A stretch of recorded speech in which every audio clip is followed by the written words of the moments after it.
Good morning বন্ধুরা, ঘড়িতে এখন বাজে 4:40 আর আমি রেডি, আমরা রেডি। ইনফ্যাক্ট যাব হচ্ছে আজকে হ্যাবলক। তোমরা যারা আমার আগের এপিসোডটা দেখেছো তোমরা জানো যে আমরা কালকে এসেছি পোর্ট ব্লেয়ার, আর পোর্ট ব্লেয়ার থেকে আজকে ম্যাক্রুজ চেপে যাব হ্যাবলক। তো এত সকালবেলা যাওয়ার একটাই কারণ যে ম্যাক্রুজের সকাল 6টার যেই ট্রিপটা রয়েছে ওটার রেট কিন্তু সবচেয়ে কম, 1000 টাকা করে টিকিট রয়েছে। আমি ডিটেইলস তোমাদের সাথে শেয়ার করব, লিঙ্কটা আমি দিয়ে দেবো ডেসক্রিপশন বক্সে।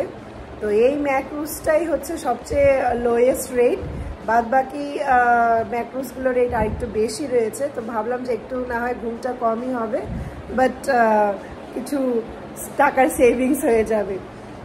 তো ওই জন্যই এত সকাল সকাল বেরোনো। আর ম্যাক্রুজে যাওয়ার জন্য 1 ঘন্টা আগে যেতে বলে, 1 ঘন্টা আগে যেতে বলে, বিকজ ওখানে কিছু চেকিং অ্যান্ড অল থাকে CISF এর। হোটেল থেকে না আমাদের যেটি হবে অনলি 10 মিনিটস টাইম নেবে। তো অটো অলরেডি বুক করেছি, অটো 200 টাকা নেবে বলেছে। তো আরেকটু পরে ওই 5টা নাগাদ বেরিয়ে পড়ছি যেটির উদ্দেশ্যে, যাওয়া হবে হ্যাবলক। এত সকাল সকাল তো কোনো কাজ ছাড়া কেউ উঠবে না, আর তাই রাস্তাঘাট মোটামুটি ফাঁকাই রয়েছে। আমরা সুশান্ত দাসের অটোয় চেপেছি। আপনারা পোর্ট ব্লেয়ার এলে অটোর দরকার পড়লে ওনার সাথে যোগাযোগ করতে পারেন, নাম্বারটা আমি স্ক্রিনে শো করছি।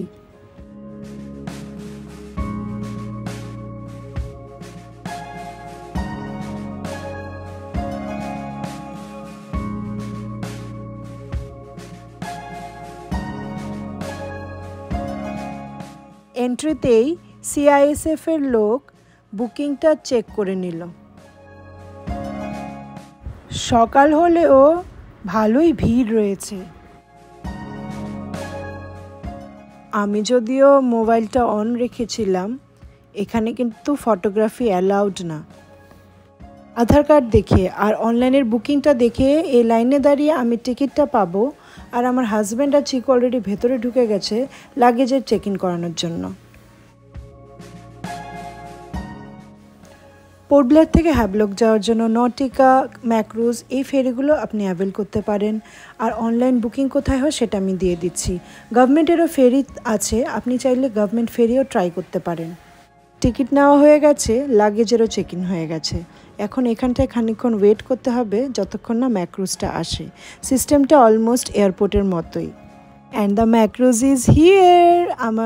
আমার ছেলের ফার্স্ট টাইম এক্সপিরিয়েন্স। আমার হাজব্যান্ড আগে আন্দামান এসেছে আর ও ম্যাক্রুজেই চেপেছিল। সো লেটস সি কীরকম এক্সপিরিয়েন্স হয়। ম্যাক্রুজে বসে পড়লাম। ব্যাপারটা হচ্ছে ঠান্ডা কিন্তু প্রচণ্ড, এসি টেম্পারেচার এরা এতটাই লো রেখেছে, ঠান্ডায় জমে যাচ্ছে। সকালের ম্যাক্রুজ চাপার পজিটিভ সাইডটা হলো যে পয়সাটা সেভ হচ্ছে, কিন্তু একটা নেগেটিভ সাইড আছে। সেটা হচ্ছে দুপুরবেলা ম্যাক্রুজে কিন্তু বাইরে থেকে এই যে দৃশ্য, জানালা দিয়ে বাইরের দৃশ্য আরও হোপফুলি ভালো দেখাবে দুপুরবেলা কাটে। কিন্তু আমাদের তো সকালের তাই অতটা ক্ল্যারিটি নেই বাইরের ভিউটা।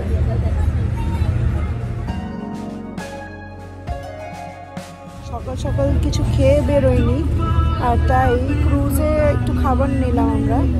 তো এই যে কফি, 50 টাকা করে কফি, আর এই যে সিঙ্গারা নেওয়া হয়েছে। এই সিঙ্গারা কোথায় দেখুন, সিঙ্গারা একটা প্লেটে 2টো করে রয়েছে, 2টো করেই নিতে হবে। তো 2টো সিঙ্গারার দাম হচ্ছে 80 টাকা। 40 টাকার সিঙ্গারায় শুধু আলুই বেশি, মিনস আলু দিয়েই করেছে মেনলি সিঙ্গারাটা। খেতে ঠিক আছে, ভালোই। কফিটাও ঠিকই আছে, নিতে পারেন আপনার কফি। ম্যাক্রুজে খাবারের ব্যবস্থা থেকে শুরু করে টয়লেট সবই আছে, আর টিকিট 2 ভাগে পাওয়া যায়, লাক্সারি আর রয়্যাল। রয়্যালটা লাক্সারি থেকে একটু বেশি রেট হয়, আর আমরা লাক্সারিতেই কেটেছি।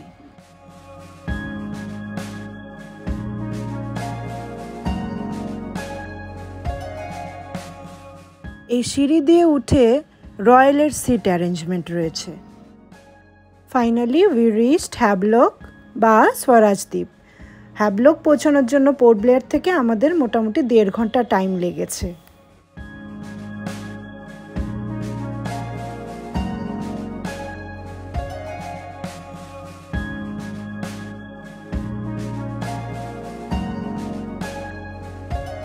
এটাই ছিল আমাদের ম্যাক্রুজ, যেটা চেপে এখন এলাম।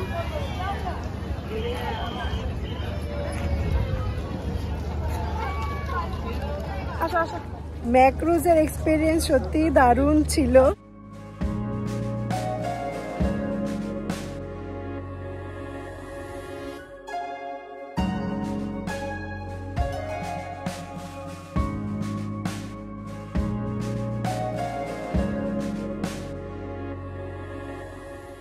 জেটি থেকে বেরিয়েই কিন্তু এখানে অটো স্ট্যান্ড রয়েছে, আর গাড়ি চাইলে গাড়িও এখানেই পেয়ে যাবেন। ইনি হচ্ছেন সঞ্জু মণ্ডল, ওনার নাম্বারটা স্ক্রিনে শো করছি। ওনার অটোই আমরা রিজার্ভ করেছি হোটেলে নিয়ে যাওয়ার জন্য। 150 নেবেন বলল।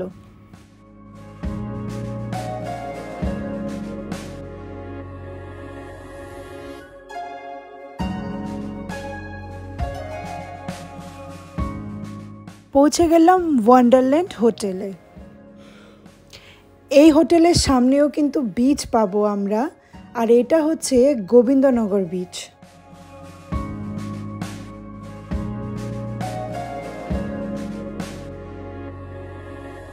এটা হচ্ছে ওয়ান্ডারল্যান্ডের রিসেপশন।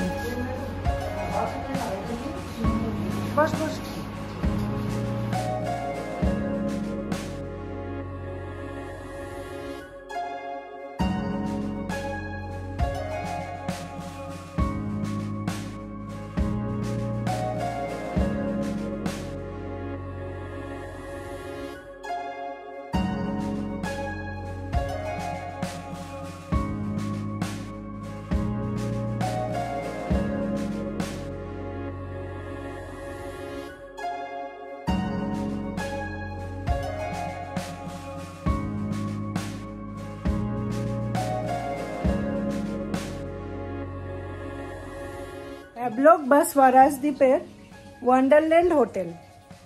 দামটা খুব বেশি নয়, 3,500 টাকা নিচ্ছে। আর 3,500 টাকায় কিন্তু এরা ব্রেকফাস্ট ডিনার দুটোই আমাদেরকে দেবে। ব্রেকফাস্টে তো দেখালাম, চা পুরি তরকারি সব দিল, ব্রেডও ছিল। যাই হোক, আমরা বললাম পুরি সবজিটাই খাবো। তো এই হোটেলে ব্রেকফাস্ট ডিনার সমেত আমাদের থেকে পার ডে 3,500 টাকা করে নিচ্ছে। হোটেলটা ছোট, খুব বেশি হাইফাই না। আর আমি তো বলছি যে আমি কিন্তু বাজেট ট্রিপে এসেছি, খুব একটা এক্সট্রা পয়সা। হ্যাঁ, সাইডে আবার সি বিচ রয়েছে, কিন্তু আমি যাব, আমরা একটু পরেই যাব, ওখানেই স্নান করব ভেবেছি। তো দেখা যাক। রাধানগর সি বিচ এশিয়া হ্যাভলকের এশিয়ার মোস্ট বিউটিফুল 10 সি বিচেসের মধ্যে একটা হয়। ওখানে স্নান করার অভিজ্ঞতা হয়তোবা আরও দারুণ হবে। কিন্তু এই ওয়ান্ডারল্যান্ড হোটেলটার একদমই সামনে সি বিচ রয়েছে। তো আমরা ডিসাইড করলাম যে সি বিচে স্নানটা আপাতত এখানেই করে দেখি কেমন লাগে। খুবই কাছে সি বিচ।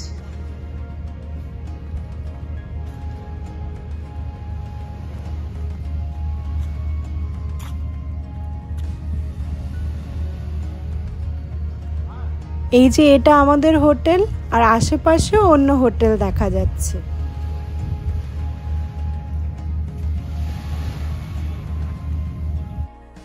ও ওয়াও, এই দেখো সমুদ্র এত কাছে, and just look at the colour of it. বলে না, আন্দামানের সমুদ্র সৌন্দর্যই কিন্তু আলাদা। জলটা মানে পুরো ক্রিস্টাল ক্লিয়ার যাকে বলে। বিদেশ আমার কোনোদিনও যাওয়া হয়নি, কিন্তু ইন্ডিয়াতে মোটামুটি অনেক জায়গাতেই দেখেছি সমুদ্র, যেরকম Goa, Kerala, Mumbai, Chennai, Pondicherry, Puri, Digha, Mandarmani. But trust me, এই সমুদ্রের মতো এত সুন্দর সমুদ্র আর কোথাও পাইনি। অপূর্ব, ইনফ্যাক্ট অসাধারণ। হোটেলের এত সামনে সমুদ্রটা, সেটা কিন্তু আমি ঢুকে অতটাও বুঝতে পারিনি। মানে কয়েকটা স্টেপ শুধু, আপনারা আসলেই বুঝতে পারবেন। এদিকে আরও অনেক হোটেল রয়েছে। এবার এই হোটেলগুলোর কীরম রেট সেটা আমি ঠিক জানি না, বিকজ আমি তো আমার চিপেস্ট ডিল দেখেই এসছি। বাদ বাকি হোটেলের আই ডোন্ট নো কীরম রেট হবে, বাট এই হোটেলের সামনে কিন্তু হচ্ছে এটাই ভিউ, তাই অসাধারণ। আমার তো মনে হচ্ছে আমি বাস এখানেই বসে থাকি, আর অন্য কোনো কিছু না গেলেও চলবে। সকালবেলা যে অটোটা করে এসেছিলাম সে বলেছিল যে রাধানগর আর কালাপাথর বিচ সারাদিনে রিজার্ভ করলে 1200 টাকার মতো রেট আছে। তো হোটেলে আমরা একবার কথা বললাম, ওরা বললো যে রাধানগর যাওয়ার জন্য এবং কালাপাথর যাওয়ার জন্য কাছাকাছি বাস পাওয়া যায়। তো লাইফে সব ধরনের এক্সপিরিয়েন্স করা উচিত। ঘুরতে এসে লোকাল বাসে চেপে ঘোরার ব্যাপারটাও এক্সপিরিয়েন্স করা আই গেস একটা অ্যাডভেঞ্চার হবে। তো ওই জন্য আমরা এখন বেরোলাম বাসের খোঁজে রাধানগর, এবং ইচ্ছে আছে কালাপাথর বিচও আজকেই কভার করার জন্য। দেখা যাক কীরকম এক্সপিরিয়েন্স হয়। আন্দামানে দুপুরবেলা কিন্তু ভীষণ গরম, মানে মার্চ মাসে তো এটাই ফিল হচ্ছে যে মে মাসের কি অবস্থা হয়ে দাঁড়ায় সেটাই আমি জাস্ট ভাবছি। তবে হ্যাঁ, রাতে কিন্তু মডারেট হয়ে যায় বেশ। সকালের দিকে তো আজকে মানে ভীষণই ঠান্ডা ছিল, কিন্তু দিনের বেলা it's very hot, it's very very hot.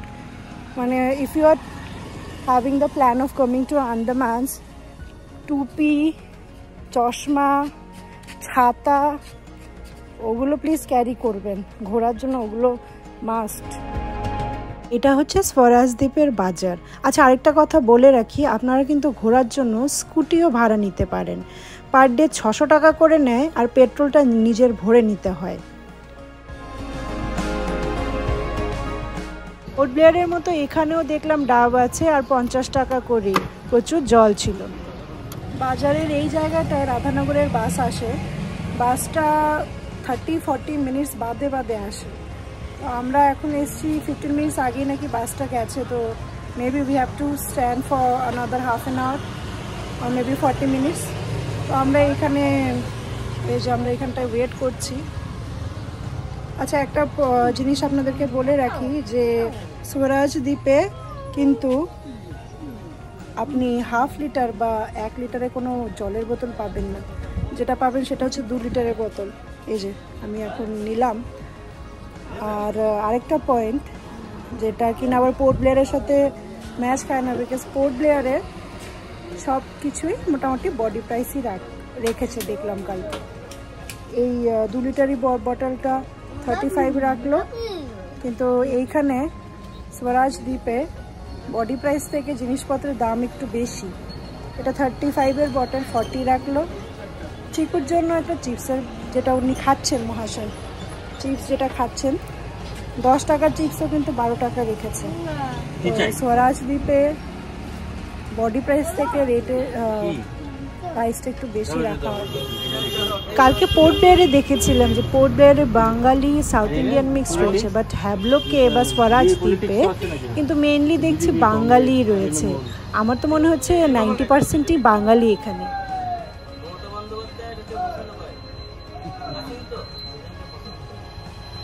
আচ্ছা, আমার পেছনে কিন্তু ট্রান্সপোর্ট ডিপার্টমেন্ট স্বরাজ দ্বীপের বাসের সব টাইমিংসগুলো দেওয়া আছে। আমি ছবি তুলেও এটা দিয়ে রাখছি।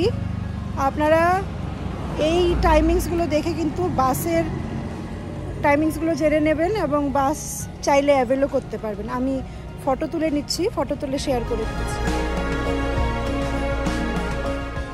চেপে পড়লাম বাসে, সিট কিন্তু অনেক কটাই অ্যাভেলেবেল রয়েছে। হ্যাভলক বা স্বরাজ দ্বীপ আইল্যান্ডের মেইনলি 3টে বিচে দেখার মতো, সেটা হচ্ছে রাধানগর বিচ, এলিফ্যান্ট বিচ আর কালাপাথর বিচ। রাধানগর আর কালাপাথর বিচে আপনি পাবলিক ট্রান্সপোর্ট বা নিজেরা যদি কিছু বুকিং করে থাকেন, অটো হোক গাড়ি হোক, সেটা দিয়ে যেতে পারেন। এলিফ্যান্ট বিচে যাওয়ার জন্য আপনাকে করতে হবে ফেরি, অথবা রাধানগর বিচ যাওয়ার আগে একটা পয়েন্ট আছে যেখান থেকে ট্রেকিং করে আপনি এলিফ্যান্ট বিচে যেতে পারেন। স্বরাজপুর বাজার থেকে রাধানগর বিচ বাসে করে 20 টাকা করে লাগছে। আমি ক্যামেরায় ক্যাপচার করতে পারলাম না, কিন্তু এখানটায় হঠাৎ করেই দেখলাম প্রচুর বাইক দাঁড়িয়ে রয়েছে, আর জিজ্ঞেস করায় জানতে পারলাম যে এই পয়েন্ট থেকেই এলিফ্যান্ট বিচের ট্রেকিংটা হয়। পৌঁছে গেলাম রাধানগর সি বিচ। সি বিচের এন্ট্রিতে প্রচুর দোকান রয়েছে।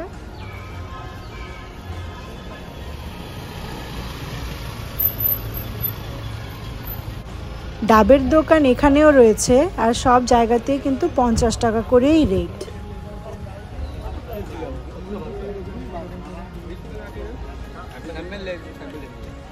সো আমরা চললাম রাধানগর বিচ দেখতে, which is one of the most beautiful beaches of Asia.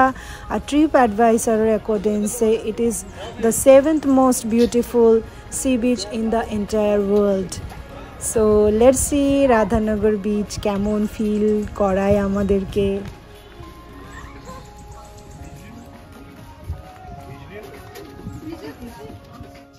Radhanagar sea beach blue flag certified sea beach. আর ব্লু ফ্ল্যাগ সার্টিফিকেশন হলো একটি ইকো লেভেল সার্টিফিকেশন যা সৈকত, মেরিনা এবং টেকসই বোট ট্যুরিজম অপারেটরদের দেওয়া হয়, যা কিছু নির্ধারিত প্রয়োজনীয়তা পূরণ করে।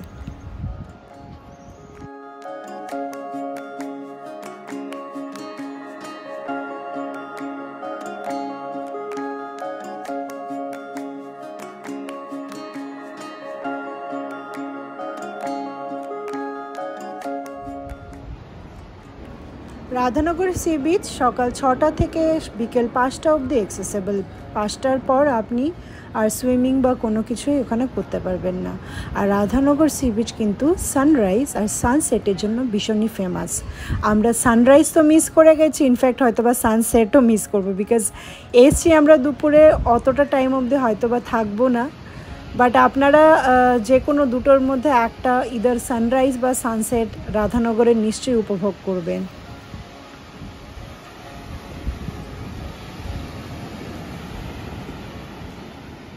হোয়াইট কালারের স্যান্ড, কি সুন্দর। এখন বাজে 2টো, বিচের বালিগুলি পায়ে লাগছে, প্রচন্ড গরম, ভীষণ গরম। কিন্তু বিচের সৌন্দর্যটাই তো মানে কি দারুণ, কি দারুণ। সে এশিয়ার 10 মোস্ট বিউটিফুল বিচেসের মধ্যে একটা, একদম মানে কোনো আর প্রশ্নই ওঠে না।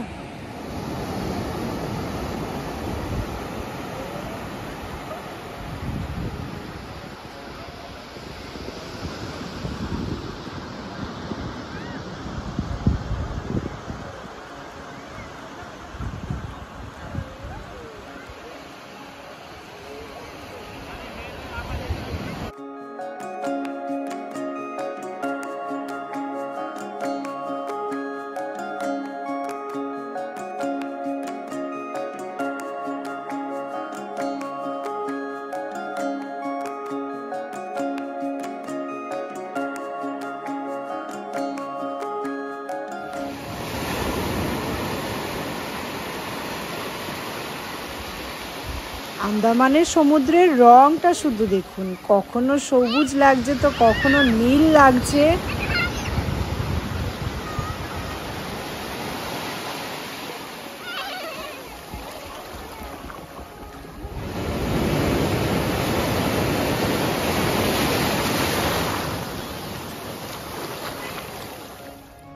বিচ থেকে এসে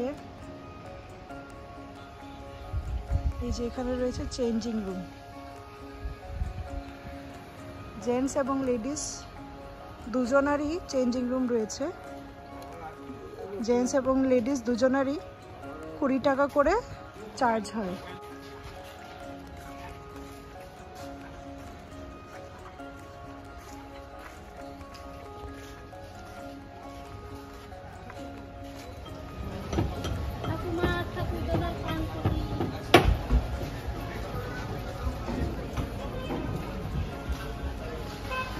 বেশ জোর খিদে পেয়েছে, লাঞ্চ করতে হবে। আর এই মায়া রেস্টুরেন্ট, আরও অনেক কটা রেস্টুরেন্টস রয়েছে, তো আমরা ঢুকছি মায়া রেস্টুরেন্টে, দেখি কেমন হয় খাওয়া। আচ্ছা, এটা হচ্ছে মেনু। আর এরা সাজেস্ট করলো যে 150 টাকা করে ভেজ থালি নিয়ে নিতে, আর আলাদা করে ফিশ ফ্রাই বলছে যে পমফ্রেট, সি পমফ্রেট, ওটা 300 টাকা করে নেবে। তো বলল যে ফিশ ফ্রাই আর থালি নিতে। ভেজ থালিতে ডাল, আলু ভাজা, একটা সবজি আর আচার রয়েছে। খাবারের মানও ভালো, টেস্ট ওয়াইজ ইজ গুড।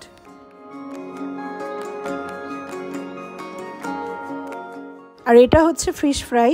আচ্ছা, আপনি কিন্তু কাঁচা মাছটা ওদেরকে সিলেক্ট করে দিতে পারেন, মানে কোন মাছটা ফ্রাই করবে সেটা ওদের থেকে দেখে নিতে পারেন ফ্রাই করানোর আগে। ফিশ ফ্রাইটাও কিন্তু খুবই ভালো ছিল, আপনি এলে ফিশ ফ্রাইটা অবশ্যই ট্রাই করবেন।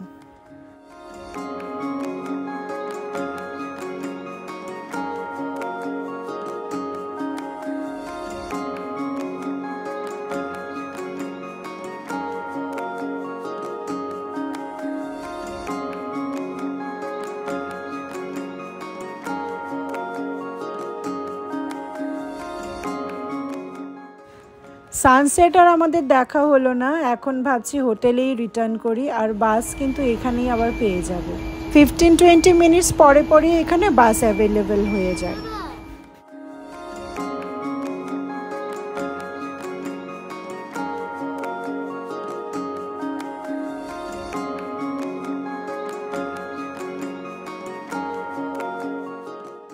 হ্যাভলক আইল্যান্ড ঘুরতে এলে চেষ্টা করবেন একদিনে রাধানগর বিচ আর কালাপাথর বিচটা কভার করার জন্য। আরেকদিন হাতে রাখতে পারেন এলিফ্যান্ট বিচ কভার করার জন্য। অ্যাকচুয়ালি এলিফ্যান্ট বিচে আপনি swimming, fishing, kayaking, banana boat riding, sofa boat riding, jet skiing, snorkelling, sea walking, scuba diving এবং প্যারাসাইলিংয়ের মতো ওয়াটার অ্যাক্টিভিটিসগুলো করতে পারেন। যদিও বা আন্দামানের অন্য জায়গাগুলো যেরকম পোর্ট ব্লেয়ার, লক্ষ্মণপুর বিচ, ওগুলোতেও আপনার ওয়াটার অ্যাক্টিভিটিসগুলো অ্যাভেলেবেল আছে, বাট এটা আপনার উপর ডিপেন্ড করে যে আপনি এগুলো কোথায় করবেন। আমরা যেরকম এলিফ্যান্ট বিচে যেতে পারবো না হয়তো বা, তো আমাদের ইচ্ছে আছে লক্ষ্মণপুর বিচে কিছু অ্যাক্টিভিটিস করার জন্য। আসার সময়ও বাসে 20 টাকাই নিল পার হেড। এখন আবার হেঁটে হেঁটে হোটেলে যাচ্ছি। আজকে আর কালাপাথর বিচে যাব না, কালাপাথর বিচটা কালকেই কভার করব।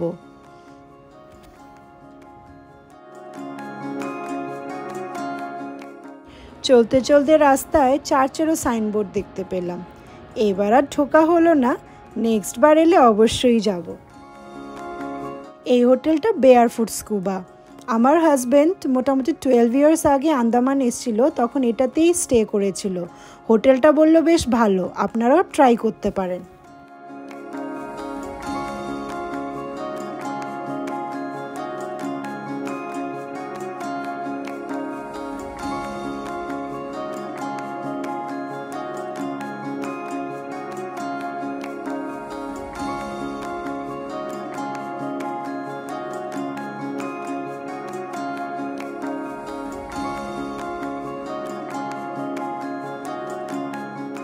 লাইন বাই লাইন মোটামুটি অনেক রিসর্টই রয়েছে। এখানে সিম্ফনি পাম্পস বলেও একটা রিসর্ট দেখতে পেলাম, পারহ্যাপস এটাও ভালোই হবে। অ্যাকচুয়ালি রাস্তার এই ধারে যে রিসর্টগুলো রয়েছে এগুলো কিন্তু সি ফেসিং হবে সবকটাই, বাট রাস্তার অন্য ধারে যদি আপনারা স্টে করে থাকেন কোনো রিসর্টে, সেটাতে কিন্তু আপনারা সি ভিউ পাবেন না। পৌঁছে গেলাম হোটেলে। এই ওয়ান্ডারল্যান্ডের পাশেই কিন্তু অন্নপূর্ণা রেস্টুরেন্ট রয়েছে, আমরা গিয়ে দেখেছিলাম। পুরো বাঙালি খাবার, মাছ থেকে শুরু করে ডাল ভাত সবই রয়েছে। ঘুরতে এসে তো আর হোটেল রুমে বসে থেকে লাভ নেই, আর তাই আমরা আবার আমাদের পার্সোনাল সি বিচটা দেখতে এসেছি।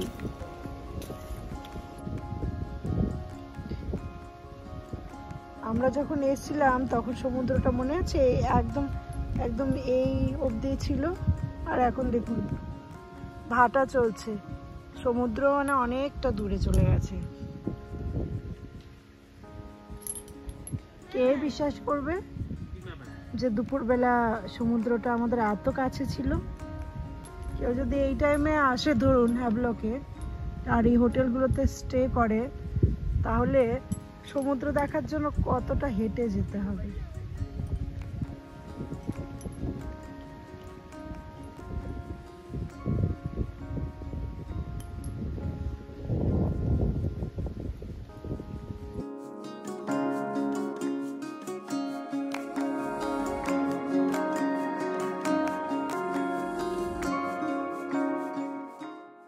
ভাবুন, এটাকেই বলে ভাটা। মানে আমি এখনো বিশ্বাস করতে পারছি না যে একটু আগেই তো সমুদ্র আমাদের এই পায়ের তলায় ছিল, আর এখন কতটা দূরে চলে গেছে। আর এই যে আর্যমান বাবু দোলনায় দুলছেন।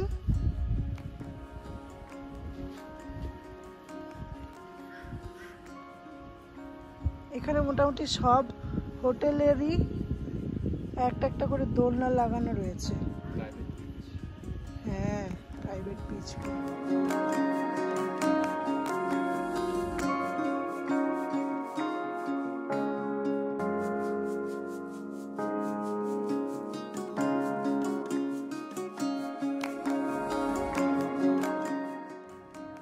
আস্তে আস্তে সন্ধ্যা হচ্ছে, হোটেলের লাইটসগুলো অন করছে। এটাও একটা আলাদা সৌন্দর্য।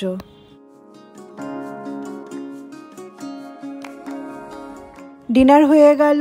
ডিনারে ছিল চিকেন, ডাল, ভাত, রুটি, সবজি, আর ভালো ছিল, খাবারটা ভালো বানিয়েছে। এখন ভাবছি এখানটায় একটু বসে তারপরে গিয়ে ঘুমোবো। এই ম্যাজিক্যাল অ্যাম্বিয়েন্সটা মিস কি করা যায়?